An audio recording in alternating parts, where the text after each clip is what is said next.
Aqui no serviço público, aqui no Amazonas, e eu não tinha experiência nenhuma no setor público, e tive uma introdução muito boa. A minha chefe aqui foi a Neide, né? E uma coisa muito boa que eu vejo hoje é que uma colega minha do concurso, que é a Karen, é a diretora da arrecadação, uma pessoa assim muito competente, tenho lembranças muito boas. Mas vamos tentar entrar aqui no assunto do ITCMD, né? Eu tenho um pouco de dificuldade de falar porque no Rio é ITB, então eu tenho que pensar antes de falar ITCMD. Eu fiquei muito satisfeito com essa iniciativa do CIFAM de fazer essa palestra aqui, porque eu sempre falo para o pessoal do Rio que a Cefaz aqui do Amazonas é muito bem organizada. E o pessoal fica surpreso porque ninguém conhece o Amazonas. Vocês ficam aqui intocados e eu acho que vocês deviam divulgar mais o que vocês fazem para o pessoal que está no centro-sul saber o que acontece aqui no Amazonas, né? Mesmo com a internet hoje. E uma das propostas que eu vou levar quando eu voltar para o Rio é de que o pessoal do Amazonas vá dar uma mão para a gente. Eu descobri hoje que a Cefaz aqui do Amazonas está pelo menos um ano à frente do Rio na questão do ITCMD. No Rio tem um volume muito grande, né, de processos que entram em procedimentos extrajudiciais e tem um número também muito expressivo de auditores trabalhando só com esse imposto, né, com o ITCMD. Tem cerca de 25 auditores que cuidam desse imposto. A arrecadação no Rio é boa, porém ela é muito ineficiente. O pessoal entra com um procedimento na secretaria, um procedimento extrajudicial hoje, a maior parte, né, porque é muito mais rápido do que o judicial, e é só papel. Então esse procedimento vai para um auditor que analisa esse procedimento, vê se as guias foram pagas, já tem que entrar o procedimento com as guias de transmissão pagas, e o auditor só vai verificar se tem um excesso na partilha, porque eu não sei se vocês estão familiarizados com esse imposto. Esse é um imposto de transmissão não onerosa, ou seja, se você doa alguma coisa ou quando você morre você deixa para os seus herdeiros, então você tem que pagar esse imposto de transmissão. Então no Rio acontece isso, quer dizer, você tem 25 auditores mais ou menos trabalhando com o ITCMD. Eu digo mais ou menos porque, por exemplo, agora tem uma colega nossa que está grávida, então passamos a ser 24, né? Então varia, mas é mais ou menos isso, 25 auditores, e cada auditor faz uma média, analisa uma média de 800 procedimentos por ano. Quer dizer, o volume no Rio ainda está muito na frente do Amazonas. Agora, o sistema lá é muito ineficiente, porque entra o papel, o auditor tem 45 dias para analisar e ele passa isso para frente, né? Estando tudo certo. Agora, isso é a teoria. Na prática, o que acontece é o seguinte, 60% dos procedimentos que entram na Cefaz do Rio, eles caem em exigência, porque os advogados não sabem fazer um plano de partilha, é um problema. Então, volta para cumprir a exigência, tem que mudar o plano de partilha, e às vezes demora 6 meses, quer dizer, isso aí é o que o pessoal estava falando aqui, que é o retrabalho. Então, nós começamos a trocar experiências com o pessoal de Minas, do Rio Grande do Sul, e principalmente de Santa Catarina, que eu acho que hoje é o estado que está mais adiantado nessa questão do ITCMD. Eles têm um sistema online fantástico. Agora, o que a gente quer fazer no Rio é um pouco diferente do que o Amazonas já implementou. A gente quer fazer um sistema online, mas que seja parecido com o sistema da Receita Federal. Ou seja, o contribuinte ele vai entrar e ele vai colocar só os dados. Quando ele colocar os dados, vai sair um plano de partilha, já eletrônico, e esse plano de partilha ele não precisa ser impresso. Ele vai se dirigir ao cartório e quando chegar no cartório, o cartório vai pegar aquele plano de partilha e vai assinar eletronicamente de que aquele plano de partilha está correto. Ou seja, o cartório vai ter que se responsabilizar, porque a lei é essa, né, de que o imposto foi recolhido devidamente. Agora, todos esses dados vão estar à disposição dos auditores, que não vão ter mais essa trabalheira de ficar fazendo exigências, e vão aplicar o tempo para fazer a fiscalização, por amostragem, né? Que a gente já sabe mais ou menos da onde que vem a maior parte da sonegação, que geralmente é do pessoal que ganha mais, né? E eu lembro que assim que eu cheguei na Cefaz do Rio, que eu comecei a trabalhar com petróleo, eu fui trabalhar depois no ITCMD. Eu tenho um chefe muito bom, um Neiber lá, que é apaixonado pelo serviço público, e nós descobrimos o seguinte: nos países mais desenvolvidos, eu digo mais desenvolvidos, não digo os mais ricos, eu diria assim, Alemanha, Holanda, os países nórdicos, você tem dois impostos que são importantíssimos. Um é o imposto de renda e o outro é o ITCMD. Porque o problema hoje, tanto nos Estados Unidos como na Europa, é uma questão, por exemplo, que o Obama vem frisando desde o início do primeiro mandato dele, é a questão da desigualdade que existe nas sociedades capitalistas, né? O capitalismo é muito bom para gerar riqueza, mas ele também é muito eficiente em gerar desigualdades. E o ITCMD é um imposto muito interessante porque ele corrige distorções que você tem nessas sociedades, porque ele redistribui. Então, por exemplo, no Rio, a alíquota do ITCMD é de 4%. É uma alíquota ridícula, eu acho muito baixa. E outro problema é que a alíquota do ITCMD não pode ser progressiva. Então, você tem uma família de classe média que deixa um imóvel, paga 4%, e você tem um bilionário do Rio de Janeiro, amigo do Ike Batista, que também paga 4%. Não me parece justo, e a experiência desses países mostra que esse imposto vem corrigir distorções. Tem um economista que é muito famoso agora, que apareceu esse ano, um francês chamado Thomas Piketty, não sei se vocês ouviram falar, e escreveu um livro que está causando furor nos mercados financeiros, que se chama O Capital no Século XXI. E a tese do Piketty é muito interessante, porque ele mostra o seguinte: se você tem uma economia que cresce, por exemplo, 4% ao ano, você teoricamente tem as pessoas aumentando a sua renda, se a renda fosse distribuída, vamos dizer, igualitariamente, em 4%. Mas ele mostra o seguinte: a maior parte das firmas tem uma lucratividade que é muito maior do que o crescimento do PIB. E essas firmas têm donos.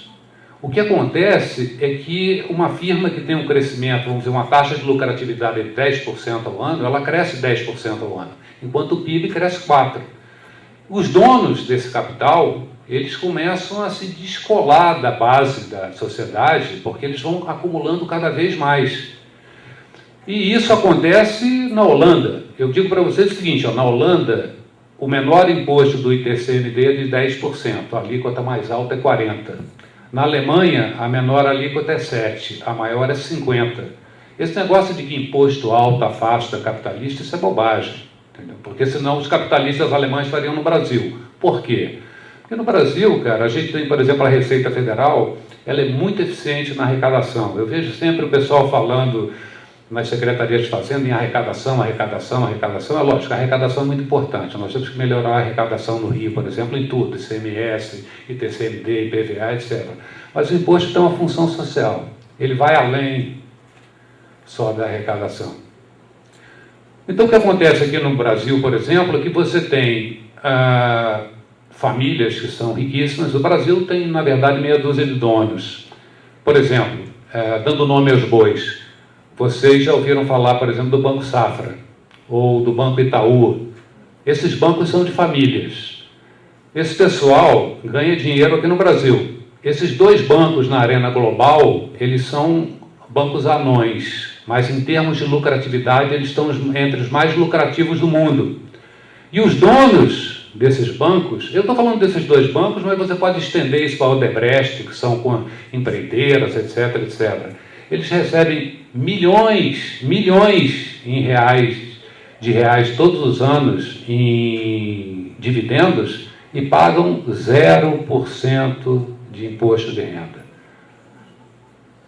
O Brasil é isso, quer dizer, então, no Brasil, o Piketty, um dos países que o Piketty analisou no livro dele foi o Brasil, e ele teve muita dificuldade em conseguir dados da Receita, porque o Brasil não libera. Na maior parte dos países desenvolvidos, os dados são públicos. Você não tem o nome da pessoa, mas você tem toda a base de dados. Então você vai chegar lá no Ministério da Fazenda da Holanda e vai falar, uau, cara, tem um sujeito aqui cujo salário é de 10 milhões por ano e ele ganhou 50 milhões de bônus. E aí você vai ver a base da população holandesa, você fala, olha, isso tem que ser corrigido de algum modo. E, na verdade, o ITCMD é um imposto muito interessante, não só na redistribuição, como também é um imposto que você não consegue passar para frente. Porque existe um mito de que o imposto de renda é um imposto pessoal. E você veja o seguinte, depois que implementaram o imposto de renda no Brasil, nenhuma das empresas diminuiu a sua taxa de lucro. Que se ele realmente fosse um imposto pessoal, o lucro das empresas deveria ter sido diminuído porque elas teriam pago o imposto. Mas isso não aconteceu, porque depois que o imposto é implementado e ele começa a ser arrecadado, as empresas simplesmente embutem o custo do imposto de renda no preço do produto. Agora, o ITCMD não tem como, porque é um imposto em cima da pessoa física e todo mundo vai morrer, não tem jeito. E é um imposto que o herdeiro, de um certo modo, paga sem discutir muito, porque o cara antes não tinha nada, de repente ele tem 50% de uma fortuna na Alemanha se ele for herdeiro de um alemão muito rico. Então, o ITCMD é um imposto que por exemplo, eu sei que eu não vou ver no Brasil o ITCMD como ele é hoje nos países desenvolvidos, mas eu vou estar contribuindo para isso, né? Então, o que a gente sempre conversa lá no Rio é assim, olha, nós temos que aumentar a arrecadação, tem que aumentar a eficiência, porque, na verdade, o que sobra para o Estado é o líquido. Se você tem o ITCMD, como ele é recolhido hoje no Rio, com um custo alto, o que sobra para o Estado é muito pouco. Então, a ideia é diminuir o custo da arrecadação, aumentar a fiscalização, de modo que sobre o máximo, né, para o Estado poder aplicar educação, saúde, etc., etc. E, por outro lado, a ideia nossa é que as secretarias de Fazenda elas têm que ter um pouco de voz na hora da legislação, porque o Congresso hoje é dominado por essas pessoas, né? São as grandes empreiteiras, os grandes banqueiros, e as secretarias têm que começar a colocar para a população que tem que existir justiça fiscal. Então, esses dois impostos, eu acho que eles vão se transformar em impostos muito importantes. Tanto o imposto de renda no Brasil, né, que eu acho que precisa ser muito aperfeiçoado, e o ITCMD, que é um outro imposto que eu acho que é muito importante. É lógico que o ICMS é um imposto importantíssimo para manter a máquina do Estado funcionando, tal, mas ele é um imposto que ele não tem o impacto social que esses dois impostos têm. E o imposto é muito mais, o tributo é o custo da civilização, quer dizer, não é uma condição... ela é necessária, mas não é suficiente, né? E que é o problema que nós temos hoje no Brasil, principalmente a classe média, é que nós pagamos o imposto, nós pagamos o tributo, mas não temos a contrapartida da civilização. Então, nós temos que fazer uma carga tributária que seja distribuída, quer dizer, que se todos pagarem, todos vão pagar menos, e implementar impostos que redistribuam a renda. Porque hoje eu vejo, né, eu não estou falando de partido nenhum aqui, mas eu vejo o pessoal dizendo que a desigualdade no Brasil diminuiu. Cara, isso é enorme mentira. A desigualdade no Brasil nunca foi tão grande. O pessoal do topo da pirâmide nunca ganhou tanto, nunca acumulou tanto e não paga o imposto de renda. Não se enganem. O meu salário, cara, vem garfado no final do mês. Esse pessoal não paga nada, zero. Então a proposta é essa, quer dizer, do Rio, é aumentar a arrecadação com a implementação de eu estou me desviando aqui, mas é implementar esse programa. Nós estamos desenvolvendo um programa, um software que o contribuinte possa ele mesmo fazer a declaração, que o Amazonas já tem um programa pronto. A ideia, que eu acho que seria interessante, seria trocar figurinhas aqui com o Amazonas, porque o foco do programa do Rio de Janeiro é diferente do foco do programa do Amazonas. O programa do Amazonas, ele manda os dados para o cartório. O nosso enfoque lá é o seguinte, é mandar os dados para o cartório, mas é como se fosse a nota fiscal eletrônica. A contabilidade é toda feita na Secretaria da Fazenda. Então, nós vamos fazer depois uma verificação por amostragem, como eu tinha dito. E seria interessante para trocar uma figurinha aqui com o Amazonas para ver qual dos dois sistemas está funcionando melhor e poder implementar, né? Ver o que tem de bom lá, o que tem de bom aqui. Trocar as figurinhas. Oi? Esse aqui? Alô? Vocês estão me ouvindo sem microfone? Voltou. Voltou? Opa. Bom, então eu vou passar para o... Passa o teu microfone aí. Oi. Passar para o Gaspar, para o Gaspar explicar o que está sendo feito no Amazonas, né? Para fazer uma comparação aqui com o que a gente fez. Eu estive conversando mais cedo com o Felipe, trocando um intercâmbio de informações a respeito dos sistemas de arrecadação do ITCMD, né? Quando, na oportunidade, eu expus a ele e mostrei o nosso projeto desenvolvido na área da arrecadação, que visa a facilitar, né, a justiça fiscal com relação à apuração e à cobrança do ITCMD, né? A partir de outubro de 2013, fazendo um ano, nós temos disponível no site da Cefaz a Declaração de Informações Econômico-Fiscais. Essa declaração, ela é o único meio de comunicação entre os contribuintes do ITCMD, aquele imposto cobrado nas doações inter-vivos e causa-mortes, e a Cefaz, né?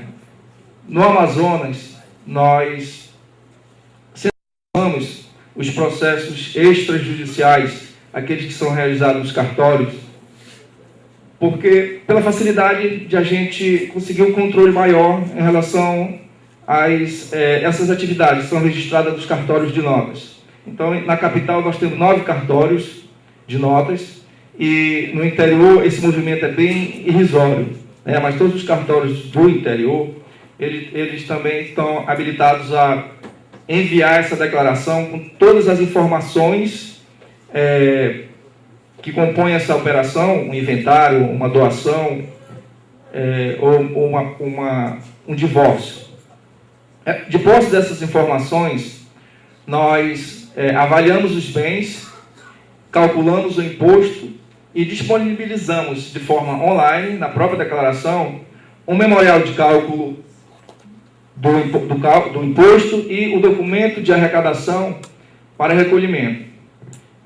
Esse procedimento ele é feito antes, né, antes do registro de qualquer averbação nos cartórios notariais. Então, assim, eu notei que há uma diferença muito grande com relação ao Rio de Janeiro, porque lá o contribuinte já chega com a guia paga, né? Ao passo que aqui no Amazonas, não, o contribuinte vai ao cartório, que é o responsável por enviar essas informações online para a Cefaz, e aqui nós, com apenas 5 funcionários, né, providenciamos a avaliação dos bens com base no zoneamento de Manaus, né? Nós temos uma tabela que dividida em índices por bairros, mais as informações da prefeitura, do IPTU. Então, a intenção dessa forma de calcular é tornar bem objetivo a apuração do ITCMD. E aí, de posse do documento recolhido, o contribuinte vai ao cartório e aí sim é feita a averbação e passa a valer, então, todos os atos de doações inter-vivos ou causa-mortes. A gente verifica quantos funcionários a Cefaz perdeu nesses últimos anos, capacitados, que poderiam estar trabalhando. Não são só técnicos de arrecadação, analista do Tesouro, assistente administrativo, todos os cargos que saíram altamente capacitados, que pertencem a outras secretarias de Fazenda, outros órgãos. Então, a gente tem que repensar também, né, um novo modelo para a gente consiga fixar essas mentes, essas pessoas qualificadas nos setores que realmente se encaixem no perfil de cada servidor. E a Cefaz acho que pecou no último concurso por não manter essas cabeças, essas pessoas tão qualificadas no nosso estado, na nossa secretaria. Então, eu vou agradecer mais uma vez a presença do Felipe e a participação do Gaspar, e com certeza isso já gerou um fruto, tá? Vai haver a possibilidade do Departamento de Arrecadação começar um intercâmbio com o Rio de Janeiro com relação ao TCMD. E a gente vai levar o nosso modelo, que é um modelo de sucesso, e quem sabe trocar informações com o Rio de Janeiro. Então, todo mundo está sabendo que o modelo de TCMD do Estado do Amazonas é um modelo que funciona, é um modelo que realmente pode servir e pode ser copiado para outra secretaria. Então, a nossa secretaria está de parabéns, o Tesouro, a arrecadação, todos os setores que foram os palestrantes identificaram que a gente está muito bem, tá? Então, motivo de orgulho para cada um servidor que trabalha no Tesouro, que trabalha na CCGOV, que trabalha na arrecadação, que vocês sim são importantes e não precisa que venham pessoas de fora para qualificar vocês e confirmar o que todo mundo já sabe. Todos nós somos qualificados. Assistentes, técnicos, auditores, todo mundo, todo o corpo da Cefaz, os seis cargos fazem o melhor para a instituição. E a instituição tem que reconhecer. O Cefaz tem essa missão, o Cifam tem essa missão de mostrar para casa a importância de cada cargo na instituição. Muito obrigado. Apresentação, Felipe, Gaspar. A pergunta é o seguinte: para a Justiça Fiscal, como é que é feita a avaliação? Que critérios são adotados? Quem é que avalia? São engenheiros? Quem é que avalia? Os imóveis para cobrança dos... Bom, olha só, no Rio de Janeiro tem uma questão que é curiosa, que é o seguinte: a lei do ITCMD no Rio diz que a base de cálculo tem que ser o valor venal do imóvel. E então nós pegamos o valor venal do imóvel com a prefeitura. Só que a Prefeitura do Rio tem dois valores venais para o imóvel. Uma para o IPTU e outra para calcular o ITBI. Então, às vezes, isso dá uma briga louca. Mas, oi. Fiz essa pergunta pelo seguinte: quem vai pagar imposto quer que o imóvel seja mais barato, né? Quando você quer vender e não vai pagar imposto, você quer que ele seja mais alto, né? Nós entramos nessa discussão num curso recentemente, né, Gaspar, que surgiu uma hipótese de se fazer um termo de cooperação técnica com algum órgão tipo o IBAP, que é o Instituto Brasileiro de Avaliações e Perícias de Engenharia, né, que poderia ajudar, entendeu? Algo desse tipo, assim. Vou te responder essa pergunta seguinte, ó. É comum aparecer no Rio, chega o advogado lá, o pessoal mais rico, o cara herda um apartamento no Leblon que vale, ele calcula que vale 3 milhões. Mas ele tem uma oferta para vender o apartamento por 4. O valor venal na prefeitura seria uns 2,5 milhões. Então ele teria que pagar o imposto em cima de 2,5 milhões. E ele chega lá e fala assim: não, eu quero que o valor declarado seja 5 milhões, porque é o preço porque ele vai vender o imóvel. E ele paga o imposto em cima dos 5 milhões, só 4%. Porque se ele declarasse esse imóvel como 2,5 milhões na declaração de imposto de renda e vendesse por 5, ele ia pagar muito mais imposto. E a gente aceita, porque é legal, não tem nada ilegal nisso. Na verdade, a gente até estimula os advogados a fazerem isso para aumentar a arrecadação. Tá bom, obrigado, hein? Obrigado. Do Estado, né? E eu acho que está em torno de 800 milhões. Agora, a organização da Cefaz no Rio é um pouco diferente daqui A organização da Cefaz do Rio é um pouco diferente aqui do Amazonas, porque, assim, vamos pegar a cidade do Rio de Janeiro. Você tem os bairros, Copacabana, Botafogo, Flamengo. Cada um desses bairros tem uma inspetoria. Essa inspetoria, ela cuida basicamente do comércio local. E dentro da Cefaz, né, do órgão central, você tem as inspetorias especializadas. Você tem a inspetoria de petróleo, você tem a inspetoria de eletricidade, você tem a inspetoria de supermercados, você tem a inspetoria de bebidas, você tem a inspetoria do IPVA e tem a do ITCMD, que são as inspetorias ou que arrecadam mais ou que têm mais importância social, como no caso o ITCMD. E tem também o problema por exemplo, uma preocupação nossa muito grande no Rio, que a gente está tentando melhorar, é o atendimento ao contribuinte, ou seja, fazer um atendimento padrão, ou seja, o imposto é obrigatório, mas isso não quer dizer que o contribuinte tem que ser tratado de qualquer modo. Então, isso é importante para a gente.